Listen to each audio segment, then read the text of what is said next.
1964 CPIM-ന് രൂപം കൊടുത്ത അവസാനത്തെ കണ്ണിയാണ് ഇന്ന് നമ്മളോട് ഇവിടെ പറയുന്നത്.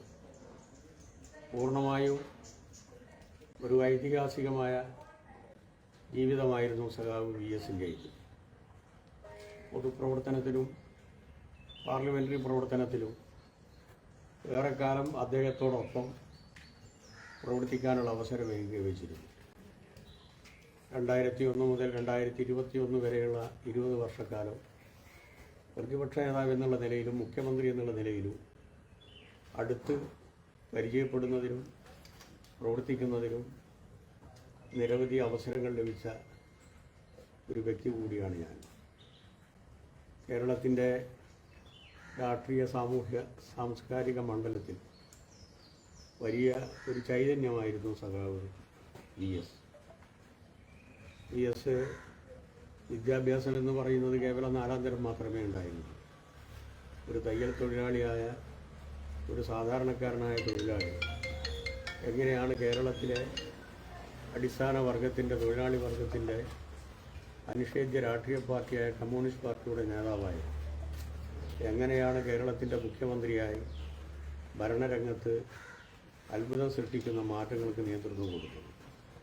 ഇത് പുതിയ തലമുറയ്ക്ക് പഠിക്കാനും അനുഭവിക്കാനും പറ്റുന്നൊരു പാഠപുസ്തകം കൂടിയാണ് സഖാവ് VS.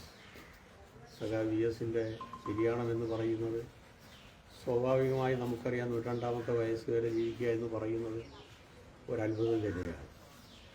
ഞാൻ എത്ര കാലം ജീവിക്കണം എന്നുള്ളത് ഞാൻ തീരുമാനിക്കുമെന്നുള്ള രൂപത്തിൽ മരണത്തോടടക്കം വെല്ലുവിളി നടത്തിയ ഒരാളാണ് സഖാവ് VS.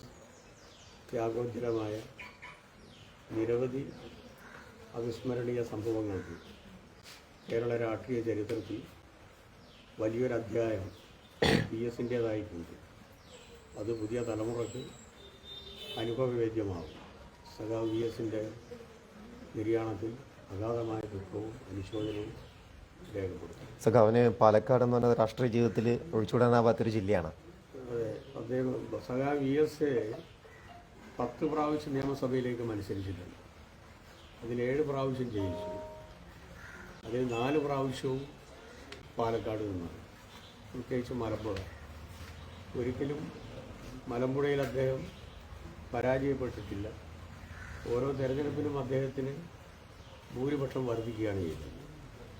ജനങ്ങളോടൊപ്പം നിന്നുകൊണ്ട് നമ്മുടെ നാടിൻ്റെ വികസനത്തിന് വേണ്ടി, നമ്മുടെ ജില്ലയുടെയും മലമ്പുഴ മണ്ഡലത്തിൻ്റെയും വികസനത്തിന് വേണ്ടി അദ്ദേഹം ചെയ്തിട്ടുള്ള സേവനം പാലക്കാട് ജില്ല